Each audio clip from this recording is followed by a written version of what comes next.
Time for Gene Shepard, humorist, after-dinner speaker, and recipient of the Mark Twain Award for 1976. Here's Gene.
Same thing set up in there, huh?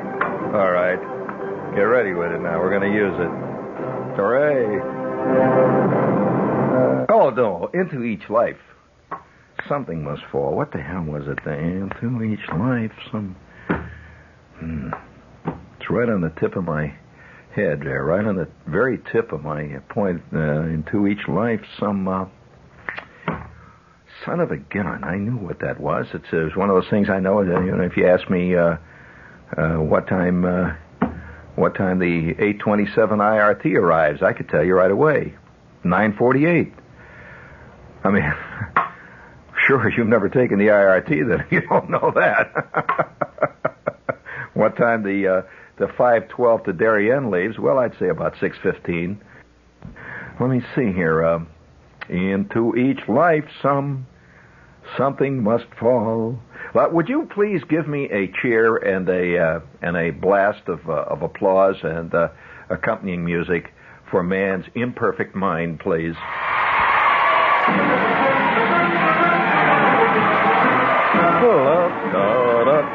You mind if I get out my axe here?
What's the matter?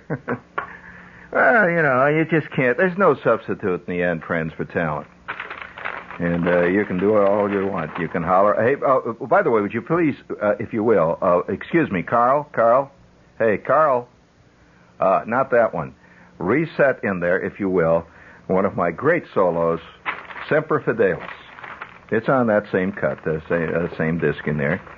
And you like that? Well, I'll tell you. I'll have to explain something here to you. As an ex-bass player, and by the way, among all the instruments in the orchestra and the band, the one that requires one of the most accurate ears is the bass. It requires a great ear, and it requires a great sense of beat, and it also requires total humility, because it's a difficult instrument to play, the sousaphone. Not just because it doesn't take any... By the way, most people think it takes a lot of wind to play it. Not at all. In fact, it takes, among the wind instruments, the least amount of wind. Don't confuse the size with the amount of pressure it takes. In fact, you know what instrument takes the most wind to play, really, among the brass instruments? Would be the peck horn, or the French horn, you probably call it. It's called the peck horn among orchestra people. And it takes a fantastic amount of wind. Not really wind, but it takes a very carefully controlled embouchure. You know what is an embouchure? Well, okay, that's that little hallway that you come into in those elegant salons. That's the embouchure where you check your hat and all. However, it takes a very very finely controlled embouchure to play a peck horn. On the other hand, another instrument takes a lot of wind. It would be,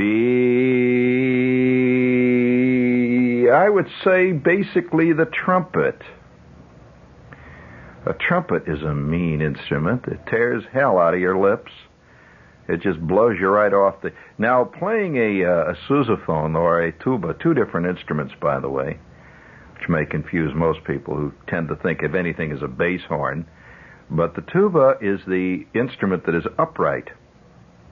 It is not carried in parades. A sousaphone is, however, carried in parades. That's the instrument that is carried over the shoulder. They're basically the same instrument. However, they do have slightly different sound. There's a slightly different quality to them. The sousaphone, this is a personal observation, is easier in some ways to play. It has a larger circumference of tubing and so on.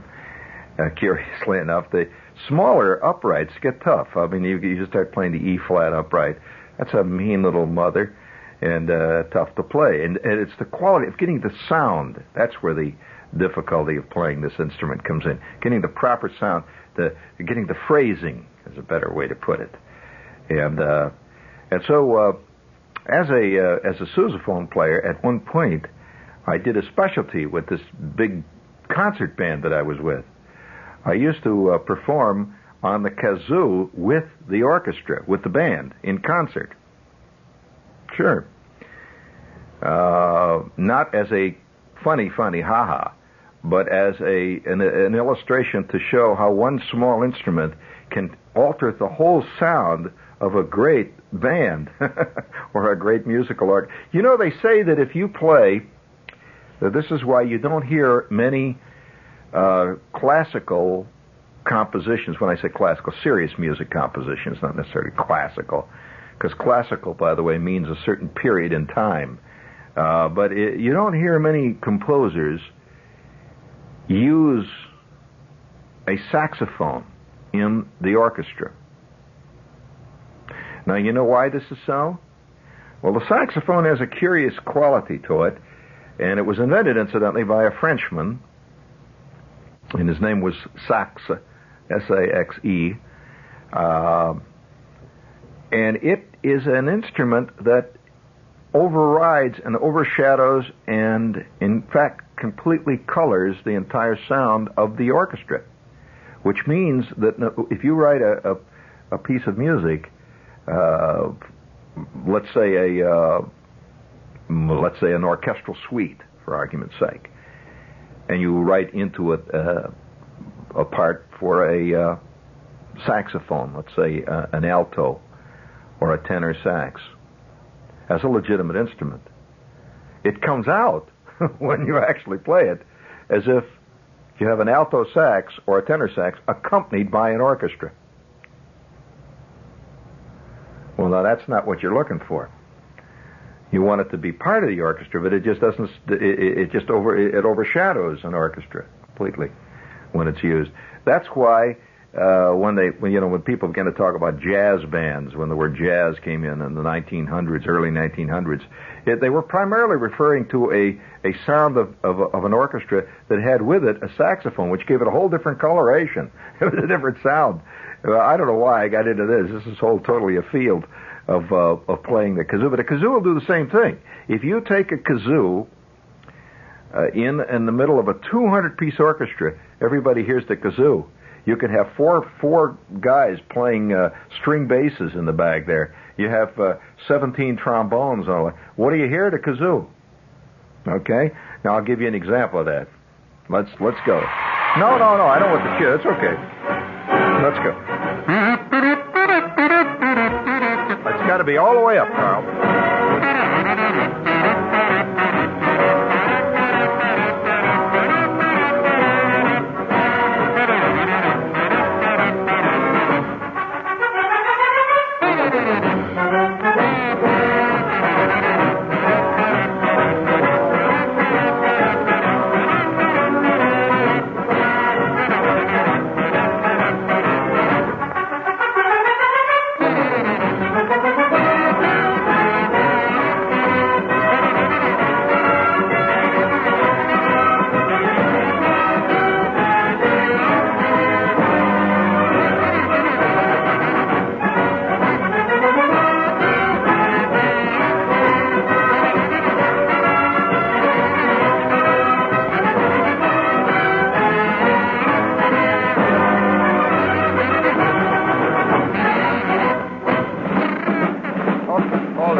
Okay, now there's an illustration. No matter what you do with the orchestra, you're going to hear that damn kazoo. So it's a very cutting, a very cutting sound. Now another instrument that's very similar to that in the way of overriding an orchestra in a way is the guitar. Believe it or not, a guitar is a very simple little instrument, and it doesn't seem to have much guts, really.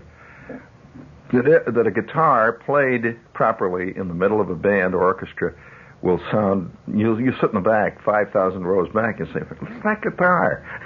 You don't even know that all the sousaphones and the tubas and everybody else is blowing their dinghies out, and you don't hear them. Do you want to hear some more of that band? Now, this, by the way, happens to be a great band record. Let's just hear a little more of it, Carl. You don't have to reset it. Just let it go wherever it is. Just start the machine, and wherever it is, it'll sound good, okay? Now, listen to that section work. Now, that section work. Now, I'll give you a tip on playing the kazoo if you're interested in playing this instrument. First of all, listen. Always listen. Because the kazoo is an instrument that's necessarily dependent on the ear. Not the mouth, the ear.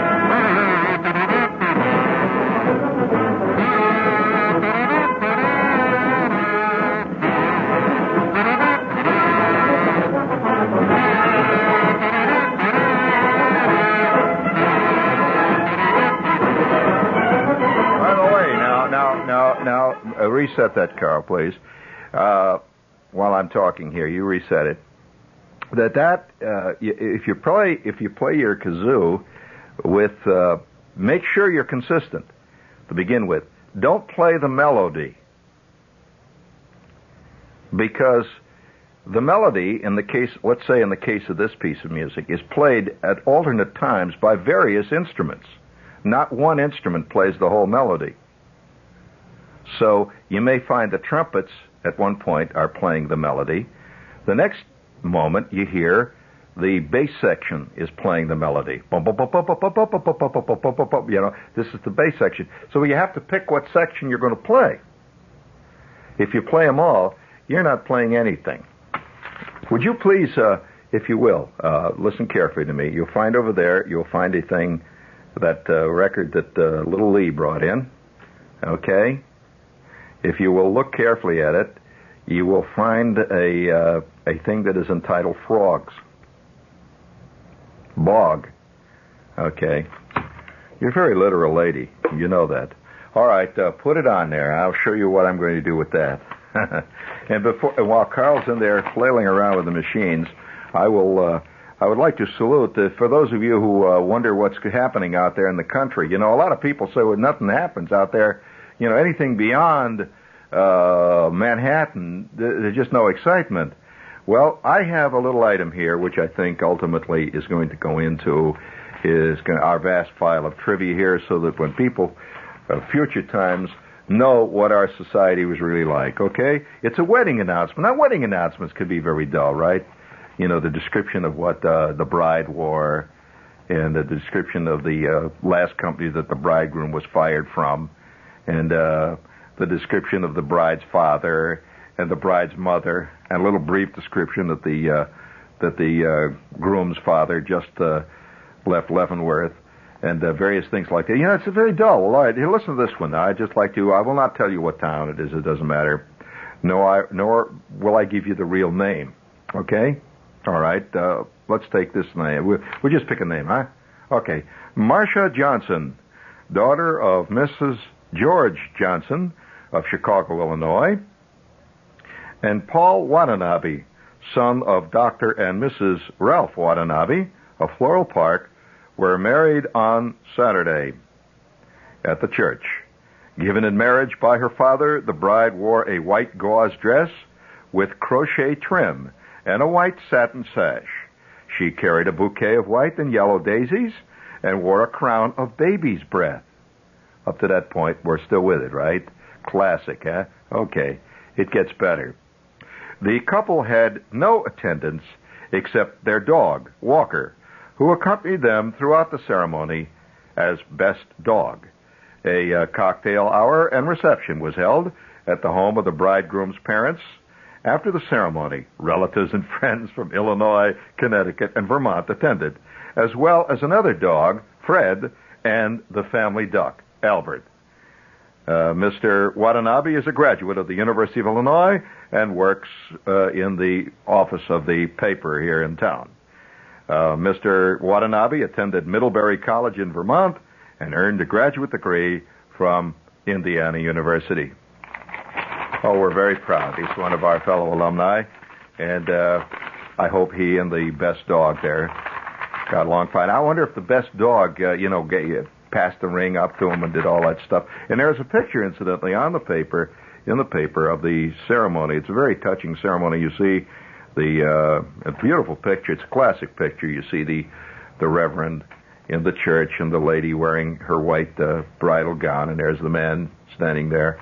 Mr. Watanabe is standing there looking very official, and below them is the best dog. Okay. That's right. Sponsored by Alpo. We're on our way, friends. We're on our way. All right, now have a note here. I'm going to leave the world of the kazoo here. Just have to do it, friends. Sometimes you just give them. You always. By the way, if you're a kazoo player, always leave them wanting more. You know the trouble with most amateur kazoo players is that they inflict the instrument on people. This is not, believe me, Isaac Stern does not run around every party he goes playing his fiddle, laughing and yelling and eating peanuts. I can tell you that. He does not. So if you want to have your instrument respected, respect the instrument. Use it properly. Use it only when it is called for. Okay? This is even more true of the Jew's harp. Because, by the way, very few people can play the Jew's harp, although everybody who owns one believes he can. I'm continually getting letters from guys who say, I can play the Jew's harp, put it in you. And then when you hear one of these poor sad saps, he goes plunk, plunk, plunk, he stands there with a dumb look. It sounds like he has a mouth of A&W root beer as he's trying to play. All right, now, I received a note here from somebody. Says, Shepard, would you please tell us here in your own words what is your most, what weather, what time of year do you enjoy the most? It's a good question. Nobody asks, no, not summer. Mm-mm. Nobody asks Johnny Carson good stuff like that. No. You know, I'll tell you, a lot depends on what happened to you when you were a kid. It really does. Almost everything in our life is colored by what happened to us as children. People tend to think of children as a separate race. They are not. And I have to take issue with Rex Reed, who recently did a review of a Sousaphone film, and he talked about children as if he were talking about puppies or dogs, as if it's a separate... No, Rex, children are us, and we are children. If children are resilient, so are people, Rex, because the child is the father of the man. May I be filled with fantastic cliches here. However, it is true that we were all children and are all still children in one way or another. Now, people who confuse children with childhood, this is the bad problem. In other words, if you're still living the life of childhood and you're 22, you're in real trouble. Real trouble. However, to expunge the child from you is an impossibility. That's like expunging 10 years of your life. You cannot expunge any years of your life. They're always with you. And they will affect you.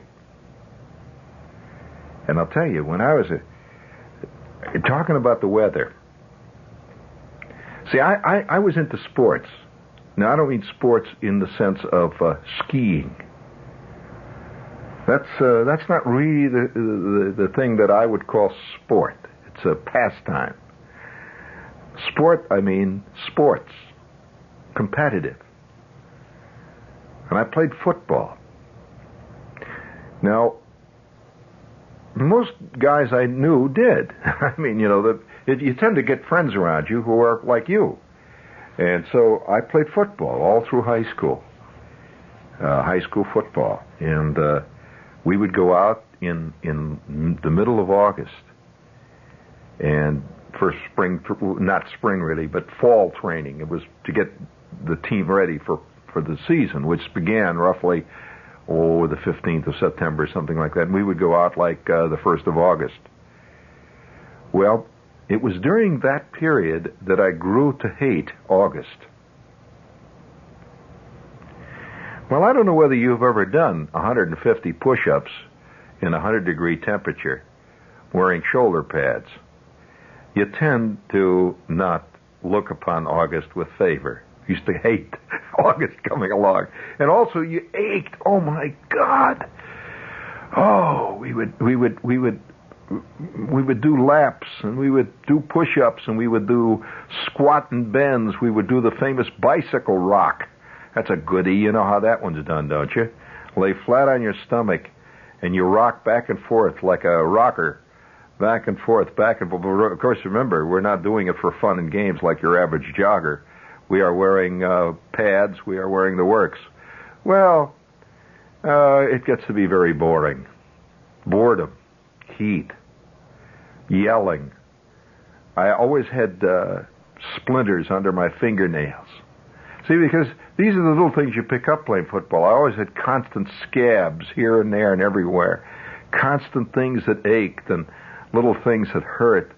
And you couldn't eat the stuff that everybody else was eating. You know, you'd go down, we'd go down to the local equivalent of McDonald's, and everybody would be having the Big Mac, you know, and you'd say, well, give me, you know, so, it's not good. Okay, but then playing was different. And so you played and played, and all the season went by, and it would rain, and it would get hot, and it would rain, it would get cold. And then as the season progressed, it got fantastically cold. I can remember playing games of football in 5, 10, 15 degree below zero temperatures with the wind, because this is Green Bay country I'm talking about. This is not Shea Stadium. The wind howling out of the north. And the ground so frozen that when you ran over it, you could actually hear your football shoes going dunk, dunk, dunk, dunk, dunk. You were like running on a billiard table. And when you landed on it, you were landing on a billiard table. It was mean. So time would go by. And finally we would play our last game around Thanksgiving. I have seen it so cold and so much snow and ice that they had to clear the field. And when you would run out of bounds, you would run into a 3-foot, 5-foot drift sometimes. You know, oh, God, I hated that. Well, then the winter set in. Ice and snow, mean. And it would come screaming out of the north every night. And the ice would never go. The gray skies, I guess that's another thing you people don't know about out here. But in very large parts of the Middle West, they do not see the sky from roughly, October to possibly April. They see no blue sky at all.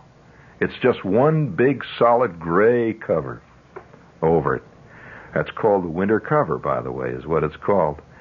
Wind blowing. Once in a while we would have a day where we did see the sun, and then it would drop to 25 below. The minute the sky gets clear, by the way, it gets infinitely colder, because the sky, that big flat gray, keeps the sun, keeps the heat in, and then it would come. You ready over there? It would come. March, early March. There is no feeling, friends, like going out on a ball field. The first spring days. And smelling that grass growing and hearing the sound of somebody hitting fungo fly balls. Just that pop of the ball. And you just trot around out in the outfield and smell the grass. Once in a while you chase a long fly. It doesn't hurt like football. It's a whole different set of muscles come into play.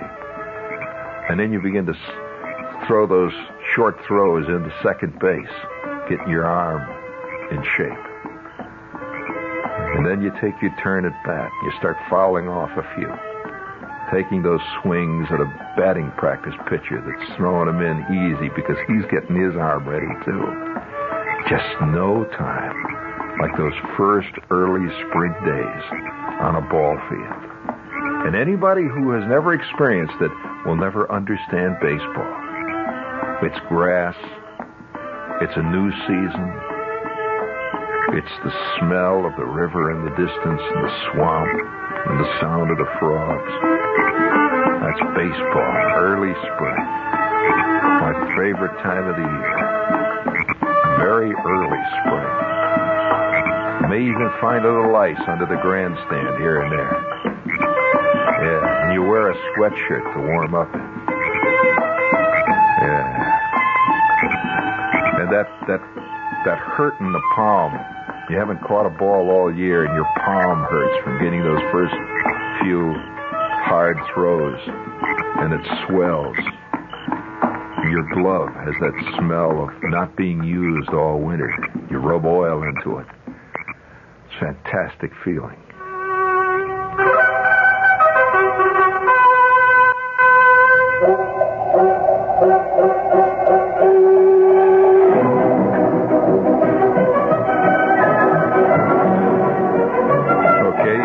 Question, you get an answer, right, kid? I mean, you mean you've never smelled the smell of a well broken in outfielder's glove? You know, outfielder's gloves, incidentally, smell different, have a different smell entirely from an infielder's mitt. You know why, don't you? Oh, you don't. They're held differently. You think they just put the glove on like you put on your gloves? Are you kidding? You ever watched a first baseman put his glove on? That's right. catcher's mitt has a smell like no other mitt. What kind of a glove does a pitcher use? Does he use a glove that's similar to an outfielder? Or does he use a glove similar to an infielder? You know that the third baseman's glove is different from a shortstop's glove. Oh, yes. Indeed. Joe Morgan, for example, the second baseman of the Reds, uses a very small glove. He's a throwback to earlier great infielders like, Honus Wagner, where he uses a small glove, gives him a certain kind of Joe Morgan mobility. Other players use a much larger glove. The first baseman's glove, by the way, is closer in philosophy to a catcher's mitt. It does not have fingers to begin with. If you don't know anything about that, it's a scooping glove. And now, what about an outfielder? What kind of a glove does he use? No. You've been listening to Gene Shepherd, humorist, author, and recipient of the Mark Twain Award for 1976.